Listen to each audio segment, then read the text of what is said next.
ṣàyọmẹ ló fi dúró tomi ẹ̀rọ òṣì bàtà lóhùn ó ṣàyọdò ló fi dúró todò ọjọ́ tákùkọ gàgàrà báwọ̀lú ní dolóbìnrin ọjọ́ ní daláya rẹpẹtẹ akin lóòlù ẹ̀yẹ káàbọ̀ ẹ kú ojúmọ́ mọ́ à ń fa àkókò yìí retí káwọn èèyàn darapọ̀ mọ́ wa mo fẹ́ sáré yànnàná àwọn ọ̀rọ̀ kan tí ń jà ràìnràìn lórí ẹ̀rọ aláǹtagbà àgbáyé orí sáyà yín dé tí ń ṣe baba fáwọn aṣọ àlárì ti dé ń ṣe baba fáwọn ẹ̀wù ìlàkà àròkó dé yóò lérí forúkọ kọ́nù àwo ọ̀kíndé ọlọ́jẹ̀ ẹyẹ àtàtà ọ̀kíndé ọlọ́jẹ̀ ẹyẹ ògbólúkẹ́ àkànbí mò ń bọ̀ náà.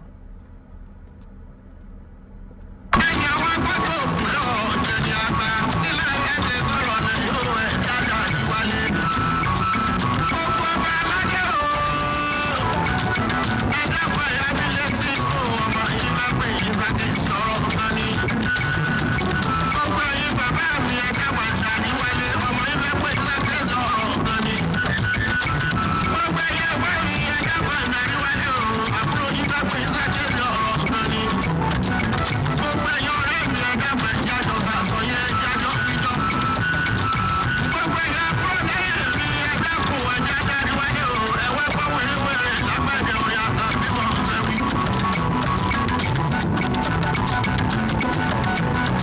ikú tí ń gbòdùgbà ẹ̀yìn òkú ńlá ní fà fún ni. olúwa ọ̀gá rántí rẹ̀ o. wọ́n gbà gbòdùgbà ọgbẹ́rún àgbọ̀ bàbá tó lúwa ọgbẹ́ lọ. pọfẹsọ bọ́rọ̀ ní ń gan. orí ẹ má jẹ́ láwọn àǹfààní kí n dá wa dúró kí n ṣe ní pápápá nítorí pápápá làdóbò àṣeyèrè kó má bàa bú ni jẹ bẹ́ẹ̀yàn bá pẹ́ lórí mi yèsìkèsì ó sì báyàn ń bẹ̀. orí adúpẹ́ lọ́wọ́ gbogbo ọmọ Yorùbá látàrí ètò ìdìbò tó kọjá lọ tí bàbá Bọ́lá Ahmed àkànbí àtàkànbí orí pàwọn àtọ́bájákànbí orí wọn mọ́ láǹfààní mọ́ lè pọ̀ orí ìjíjà lọ́tún afẹ́fẹ́fẹ́ ló sì orí odidi bí ọjọ́ mẹ́rin ni wọ́n fi kàbó Bọ́lá Ahmed Tinubu àmọ́ adúkẹ̀kẹ́ òkun Yorùbá ni ó sì padà wọlé àmọ́ látijọ́ tó ti wọlé yìí bá a ṣe ráwọn eléré orí ìtàgé tí wọ́n ń tàkú ọ̀rọ̀ sọ bẹ́ẹ̀ lára àwọn olólùfẹ́ wọn náà táwọn náà ń láǹfààní tí wọ́n sọ̀rọ̀ sáwọn èèyàn wọ́n dalẹ̀ Tinubu o kọ́kọ́ lọ mọ̀ wípé látijọ́ aláyé ti dáyé don't expect everybody to love you. orí bódìdí ẹran ṣe dáa tó òróòró wà ń bẹ̀ tá a yọ ayé tiẹ̀ sọ́tọ̀ bọ́ bá pagbo odidi màálù ò lè jẹ gbogbo ẹ̀tàn egungun wà ń bẹ̀. You can't expect everybody to follow your way. Má expect pé gbogbo ohun tó bá ń ṣe ayé ò tẹ̀lé ọ. Ẹ̀kọ́ ayé ni. Nítorí lọ́jọ́ tọ́lọ́run dá Ádámù tán. Torí kí gbogbo àwọn màláìkà àtàwọn àlùjọ̀nú kí wọ́n forí balẹ̀. Ó rí Ìbílísù sọ pé wọ́n lọ. Tàwa ni Bọ́lá Ahmed Tinubu gbogbo ayé ò fi kọjú síbi tó wà. Gbàgbé. Even Prophet Muhammad gbogbo ayé kọ́ ló gba tiẹ̀ lọ́jọ́ tó ń bẹ láyé. Jésù ọmọ Násárẹ́tì gbogbo ayé kọ́ ló gba tiẹ̀ lọ́jọ́ tó ń bẹ láyé. Bá a ti dálé ayé ni, don't expect everybody to follow you. That is the rudiment of life. Life is just like an ocean that rocks our boat up and down. It can stop you here or stop you there. So is life everywhere. Bí ayé ṣe rí nìyẹn. Ó rí àwọn kan mọ jẹran, àwọn ìkan mọ jẹgungun. Bá àbá lẹ́ni tí ń bá wa ṣe ń fà nínú ayé, ó rí ilé ayé ò ní dùn. Bí ò bá sí critics, ó rí kò ní jẹ́ kẹ́lòmí ò ṣe dáadáa nú ayé. Bá a ti dáyé ni. Ayé bàbá ni wọ́n dalẹ̀ bàbá Bọ́lá Ahmed Tinubu nílẹ̀ Yorùbá. Àwọn Haúsá tó wá dìbò fún wọn sáwọn náà dalẹ̀ Kwankwaso, wọn dalẹ̀ Àtíkù ni. No. Politics is a game of numbers. Èèyàn kan win, èèyàn kan lose. That is life. Ẹ má jẹ́ ara àwọn èèyàn kan ká wá sọ wọ́n di ọ̀tá. Nínú agboolé tẹ̀tí láǹfààní tí wọ́n bí ọmọ oyè. Gbogbo ọmọ oyè náà ní ọ̀bọ̀ta, gbogbo wọn kọ́ ni wọ́n sọ pé ibì kan náà là ń lọ, ni wọ́n fi sọ pé ẹbí ẹlẹ́rìí ìpín àtórí ẹni tí ò sunwọ̀n ṣe, wọ́n gbé fájànlẹ̀ ní. Ifá ni ó sọ pé ní báyìí ni ẹ fi jẹ́. Gbogbo oyè tí wọn bá ti báyàn dù kìí ṣòyè tó gidi. Bá a bá wá rí pé àwọn kan gba bí, àwọn kan gba bí. Eléyìí ò kọ́sì fún àláàmù ká mọ ṣépè fáwọn èèyàn, ká mọ bú àwọn èèyàn. No. Eléyìí ó jẹ́ àmọ̀ wípé báwo la ṣe fẹ́ rà wọ́n padà. Kò mú lẹ́nu kò mú létè ló lè ṣọkọ alápẹpẹ. Women fall in love by what they hear. That is why men lies. Ọ̀rọ̀ tútù lẹ́ fi confuse wọn kó tó di pé agitation bẹ̀rẹ̀. Kí ló bẹ̀rẹ̀ agitation? Kí ló dé táwọn èèyàn ò ṣe ní trust nínú bàbá Bọ́lá Ahmed Tinubu? Àwọn kan yìí lẹ́gbẹ̀yẹ̀wò lẹ́wàá wò pé báwo la ṣe fẹ́ dẹ̀mí wọn padà. Lọ wò látàyè AD. Nígbà táwọn èèyàn tẹ̀lé PDP, Bọ́lá Ahmed Tinubu nìkan ni gọ́vnà AD tó wọlé padà. Gbogbo àwọn Bísí Àkàndé àwọn jẹgbà. Lọ́yọ̀ọ́ wọn jẹgbà. Kó tó di wípé ayé wá wò pé kí ló ṣe Bọ́lá Ahmed Tinubu. Ẹ̀yin lẹ́wò wípé ajá tó rí ni títí ń jùrù, kí ló dé tó rí ni tí ń gbó. Ohun tó yẹ ká kíyèsí nìyí. Àmọ́ àkíyèsí ìdùnnú tó ṣubú láyọ̀ là ń wò làwọn ń tàwọn èèyàn lórí mọ́lẹ̀. Ẹ má jẹ́ àtàwọn èèyàn lórí mọ́lẹ̀ látàrí ìdùnnú tó ṣubú láyọ̀. Ó rí lọ́jọ́ tí aláyé ti dáyé lèèyàn méjì ó ti fà nǹkan mọ́ra wọn lọ́wọ́. Ẹni tó bá jámọ́ lọ́wọ́ ní ká kú àjàyè. Nítorí njọ́ tá a fẹ́ wálé ayé, we come through focus and determination. Tí ìyàwó ò bá ní determination pé òun fẹ́ bímọ, wọn ní bí oṣù méjì ni wọ́n ti yé ṣẹ́yún yẹn dànù. Over 1,000 sperms ló kọjá lára bàbá wa kó tó lọ sínú vagina. Kó tó di pé ó wá dodidi ọmọ. Láti bẹ̀ ó dàtọ̀, ẹ̀jẹ̀ kíkí, ó di bá sí ẹran. Ìrìn àjò táláboyún fi ń bímọ òkèrè kó tó di pó didi ọmọ. Ìrìn àjò tí Bọ́lá Ahmed rìn yẹn fi wí abiyamọ yóò forí gbági pọ̀pẹ̀. Ẹ wá lọ kọ́lé àsìkò tó wọlé, criticize ó pọ̀. Ìjọba kan ò ní wọlé kí wọ́n má criticize ẹ̀. That is life. À ń bu lágbájá, à ń sọ̀rọ̀ sí tàmẹ̀dùn.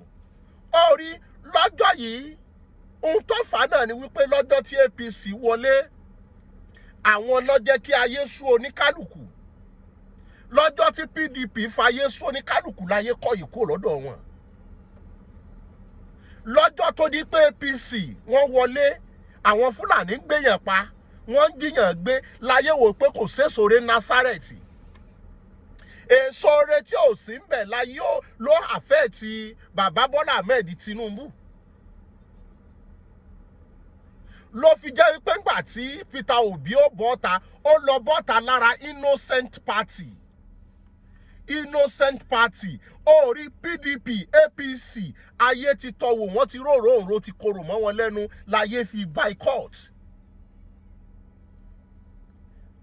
Orí ìgbà tó dásìkò òbò, kí ló jẹ́ tí APC tún mú àwọn èèyàn pínpín tí wọ́n fún wọn lówó, ara ló ní aráàlú, lẹ fi ń wò wọ́n pé wọ́n dalẹ̀ Tinubu. Ìbànújẹ́ ló sorí àgbàkodò. Nǹkan méjì ló papọ̀. Ìbànújẹ́ gbogbo ohun tíjọba APC fún ojú ará ìlú rí àti ìbàjẹ́ EndSARS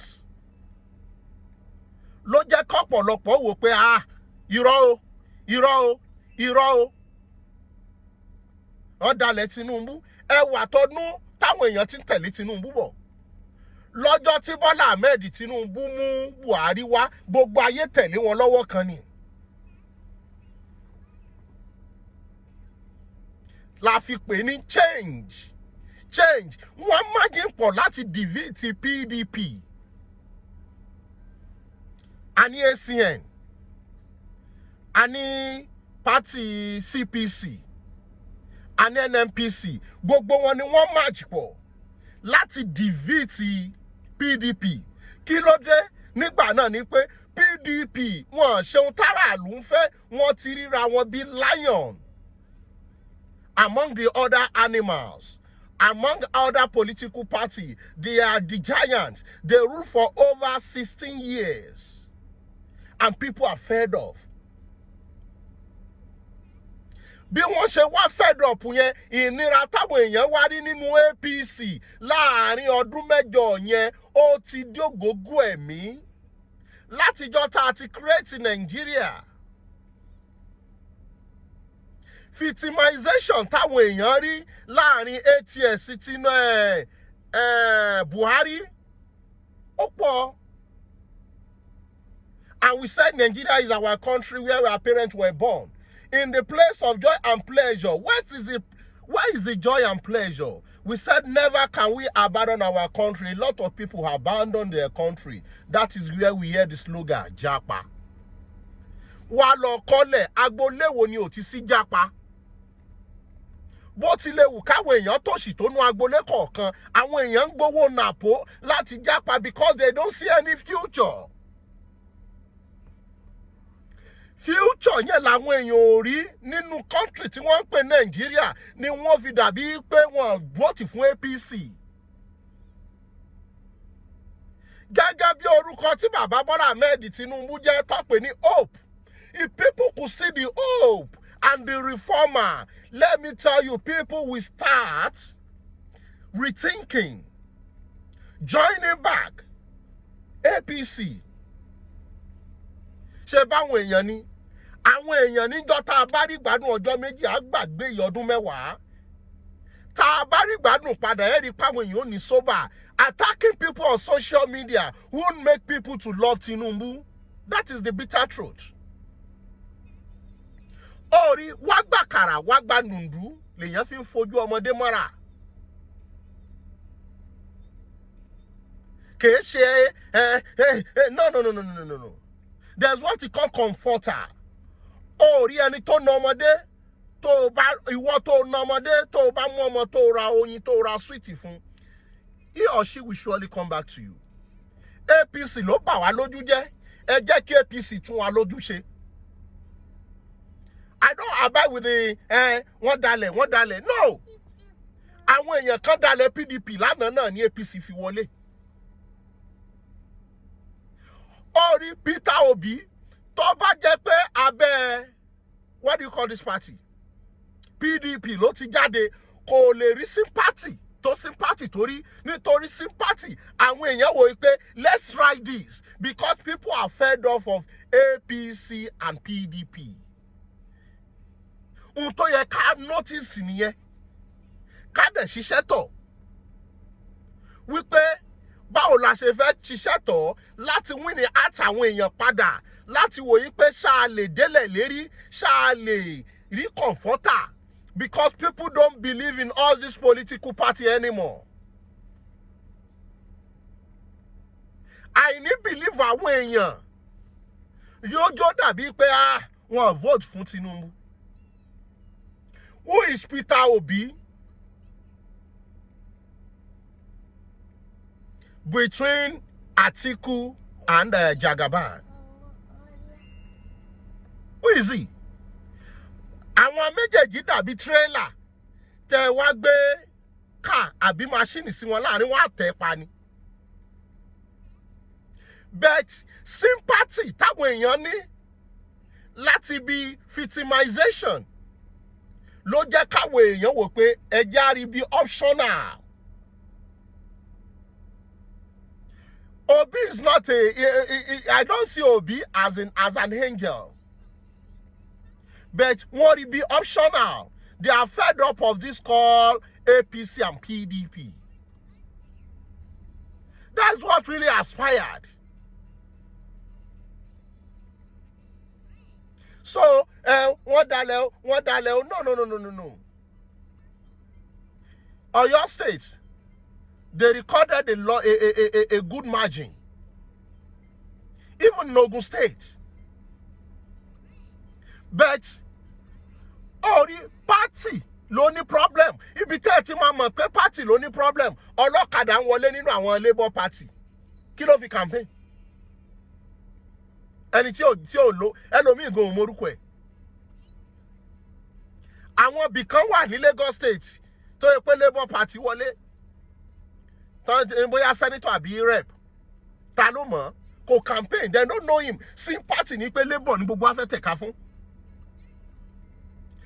Ori ilé tá ẹ bá rí pé ilé alámọ̀ ni, you can make a plastering tẹ́ jẹ́ kó dùn wò tá yóò fi wò pé inú ilé yìí mo fẹ́ gbé. Ló fi jẹ́ pé hotel tí ò bá ní lucodate oṣooṣù ni wọ́n máa renovate. If you renovate your house will be in order. So renovate ilé. Tẹ́ ẹ bá continue láti mọ bú àwọn èèyàn, attack àwọn èèyàn, tọ́lọ́run bá ti gbèjà ẹ̀dá, kò sí nǹkan kan téèyàn mọ̀ wá wíjàre mọ́ o. You have to remain focused and full determination. Ọgbọ́n tá a fi ń kọ́lé kò tó ìta fi gbénu ẹ̀ o. Ọgbọ́n tá a fi gbénu ilé ọdún èyí tá a fi kọ́lọ̀. Ohun tó yẹ ká máa bí Ọlọ́run ni wípé bóò ni Tinubu ò ṣe ní bàrán Yorùbá lójú jẹ́. Nítorí òun nìkan kọ́ ló fẹ́ ṣe. Ọlọ́run tí mo ń kọ́yàn ní ká ní kó dólẹ̀ ẹ̀mí rẹ̀ kó sì láǹfààní kó bá wa kọ́ mọ̀ ọ́n ṣe.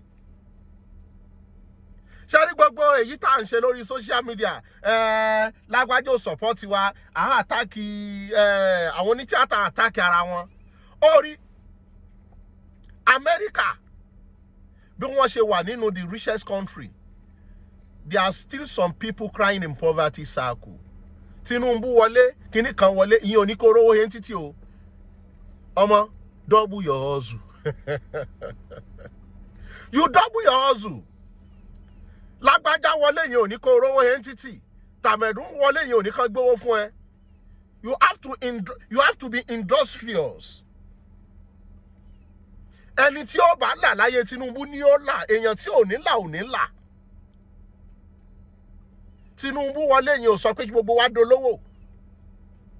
Ní tẹlẹ́dùmarè láti wá sáyé lọ́dọ̀ àṣẹ̀dá gbogbo wa ṣèpínwìn ìmùlẹ̀. Ìgbà tá a ṣèpínlẹ̀ ọ̀hún náà tán la tó lọ sọ́dọ̀ alámòdì ọ̀run. Àjàlá alámọ̀ àmọ̀ pín mọ̀rímọ̀rí tí mọ̀rí ọmọ tuntun. Lọ́dọ̀ àjàlá alámọ̀ àmọ̀ pín gbogbo wa ti yanrí tá a gbé wá sókè èpè. Lásìkò Buhari bá a ṣe ló le tó. Inú ẹ̀ lọ́pọ̀lọpọ̀ míì kọ́lé. Inú bá a ṣe ló le tó. Lọ́pọ̀lọpọ̀ skit maker ni wọ́n dolówó. Nítorí tí ò bá sí coronavirus tó máwọn èèyàn sílé láti jẹ́ káwọn èèyàn máa gbé fóònù dání 24/7, a lot of comedians won't be a millionaire. Nínú tibitire ibi ló ṣẹlẹ̀ ó sì já síre fáwọn kan. So ẹ má jẹ́ ayáyọ̀jù, ayọ̀pọ̀rá ló ṣàkèrè ló fi ṣẹ́ ń tán. Tinubu ti wọlé accepted. Àdúrà ló wá kù. Báwo ni ó ṣe rí ìjọba ṣe? Ìkún Ẹlẹ́dùmarè ló kù. Báwo ni ó ṣe rí ìjọba ṣe? Àwọn nǹkan kan wà tá a pè ní guidelines and protocol. ayé bó bá fẹ́yàwó kínní tó fẹ́yàwó kejì tó bá róbìnrin ó sá àwọn èèyàn ti tọ́ PDP wò wọ́n tọ́ APC wò ni wọ́n fi wò pé they don't have trust in any politicians. That is why they started what we call agitation Yoruba Nation. How many countries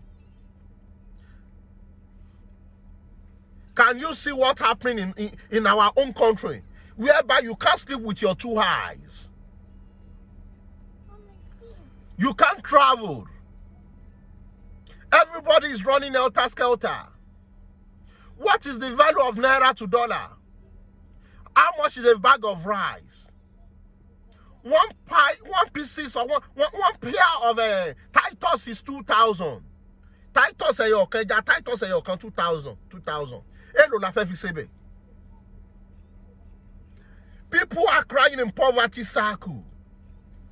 Àwùjọ òṣì la fi ń yí. Oníkálùkù ń fọ́n fi ago àti ó ti yẹ àti kírìmù gbé ni. Òṣì àti ìranù ló jẹ́ kóbìnrin ọmọ bóra tó bá jẹun gidi skin àjọlọ̀. Àwọn èèyàn ń fi òṣì ṣayọ̀ ni. There's what we call suffering and smiling. People are suffering. Èèyàn mélòó ló wà buoyant wípé òun ní 1 million naira no account. The rate of poverty is continue increasing. We have collected the loan of $77 trillion. Who is going to pay? Ohun tó kọ́kọ́ kù ní wípé àdúà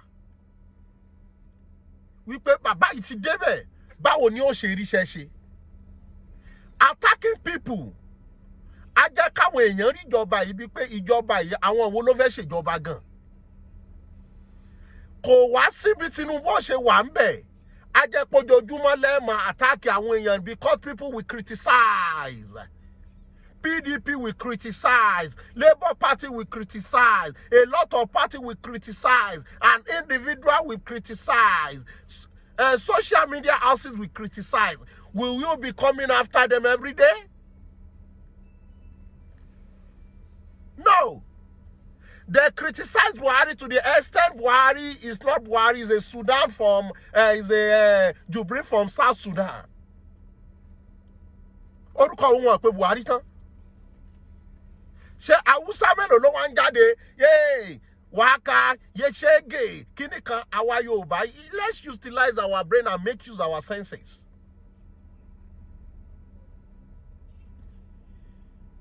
We have a long way to go.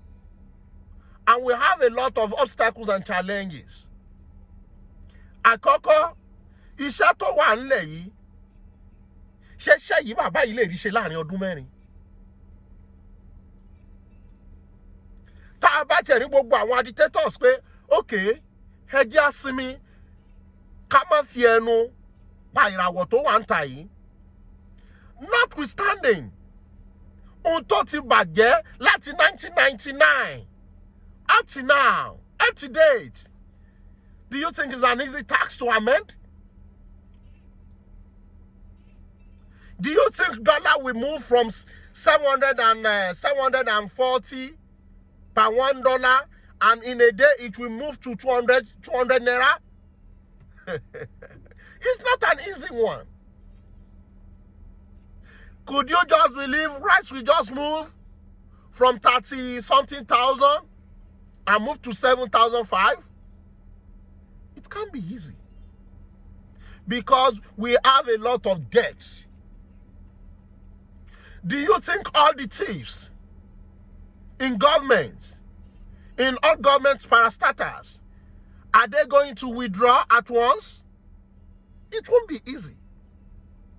Do you believe all the Boko Harams, all the bandits, are they going to submit their weapons at once? No, it won't be easy. Do you think all the bunkering that fertilize our mineral resources, both in NNPC Are they going to withdraw at once? No, it won't be easy. So that is why we have a lot of things. We have a lot of things we have to pray. Stop attacking each other. There is a time we have to remain focused with full determination. How is Bola Tinubu is going to achieve his aims and objectives? Tebati niweri. Ó fẹ́ láṣọya, ìwọ náà fẹ́ fà láṣọya, ìwọ náà ti di wèrè o. Ẹ sọ ìjọba yẹn di ìjọba fracas. Débi pé tí wọ́n bá da ọ̀nà, wọ́n ti mọ̀ pé táwọn bá sọ̀rọ̀, ẹ̀yin náà wá reply. Ẹ kàn sọ ìjọba yẹn di ìjọba rọ̀bọ̀rebe. Wọ́n máa ń pe kíní kan ní wèrè gbòde. So, I'm using this medium. Gbogbo ẹ̀yin tẹ́ àti wọlé báyìí, ojú tàwọn ọ̀tá. Ọ̀tá mélòó lẹ fẹ́ mú? Látijọ́ aláyé ti dáyé, lèyàn kan ti lọ báyìí, lèyàn kan ti lọ báyìí. Even when all the prophet was sent, do we all accepted them? Ṣé gbogbo wa la tẹ̀lé wọn ni? No. Even ẹjẹ́ wá sọ́dọ̀ Ṣàngó, okay, tá a bá níran Yorùbá dalẹ̀, kí ló dé tíran Yorùbá wá dalẹ̀ Ṣàngó àtògún? Ṣé bógun ló yẹ ká máa bọ? Kí ló dé tá a lọ mú Ànábì àti Jésù? Are they being sent to us? Ṣàngó ló yẹ ká máa bọ. It's a simple arithmetic. So, please and please, I don't see anybody as my worst enemy. And I don't see anybody as my permanent friend. Ayé, àká àkátán láyé, ayé tá a ká tí òkun wá, àkámàrà tá a dà síwájú tó kárí ayé. Tọ́lọ́run bá ti láǹfààní tó gbìjà ìjà, one person will be a winner, one person will be a loser. Now you are a winner. Accept whatever fate has in store for you. And try as much as possible to let people see what you are trying to tell the masses. That this government is going to be government of the people by the people. So, we are practicing democracy. Democracy will have freedom of speech. Oníkálùkù lè follow opinion. Àkànbí mo fẹ́ máa fèyí ṣe lọ. A ní lọ́lọ́ ẹja tó lọ tí ò dé sàlẹ̀ omi, a ní lọ́lọ́ kọ̀ǹkọ̀ tó lọ tí ò dé sàlẹ̀ odò. Àyún lọ àyúnbọ̀ báyìí lọ́wọ́ yẹnu àtẹ̀pẹ́ báyìí lẹ́sẹ̀ tẹ̀nà. Àkànbí ó dàbọ̀.